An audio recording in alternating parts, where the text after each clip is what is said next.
పౌలు తిమోతిని ముందుగానే హెచ్చరిస్తున్నాడు. ఎందుకంటే లోకంలో పాపం ఉంది, లోకంలో చెడు ఉంది, లోకంలో వ్యసనాలు ఉన్నాయి, లోకంలో అనేక చెడు పనులన్నీ కూడా లోకంలో ఉన్నాయి. అయితే మనం ఎప్పుడైతే దేవుని అనుసరిస్తామో, ఎప్పుడైతే దేవుని కొరకు బ్రతుకుతామో, ఎప్పుడైతే క్రీస్తును సాదృశ్యంగా తీసుకొని మనం క్రీస్తు కొరకు బ్రతుకుతామో అప్పుడు మాత్రమే ఆ పవిత్రత వస్తుంది. ఎందుకంటే ఆయన పరిశుద్ధుడు కనుక ఆయన ఆరాధించేవారు కూడా, ఆయన వెంబడించేవారు కూడా, ఆయన అనుసరించేవారు కూడా, ఆయనతో సహవాసంలో ఉండేవారు కూడా మరి ఆయనలో ఉన్నటువంటి గుణగణాలను మరి అనుసరించి మరి బ్రతుకుతారనే దేవుని యొక్క లేఖన భాగాల్లో మనం చూస్తున్నాం.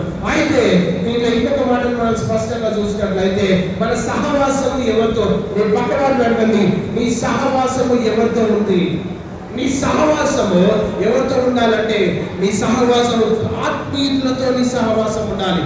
మీ సహవాసము ప్రార్థన చేయని వారితో ఉండాలి. మీ సహవాసము భక్తి గల వారితో ఉండాలి.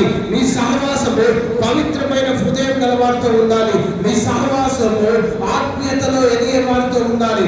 ఎందుకంటే అవిశ్వాసులతో మనకు పొత్తు లేదని దేవుని వాక్యం సెలవిస్తుంది కనుక మరి ఎందుకంటే పవిత్రమైన హృదయంతో పరిశుద్ధులతో మనం ఎప్పుడైతే సహవాసం కలిగి ఉంటామో ఆ నీతి మనలోకి వస్తుంది, ఆ విశ్వాసము మనలోకి వస్తుంది, ఆ సమాధానము మనలోకి వస్తుందని మరి అపోస్తలుడైనటువంటి పౌలు గారు మరి తిమోతిని హెచ్చరిస్తున్నటువంటి మాటల్లో చూస్తున్నాం.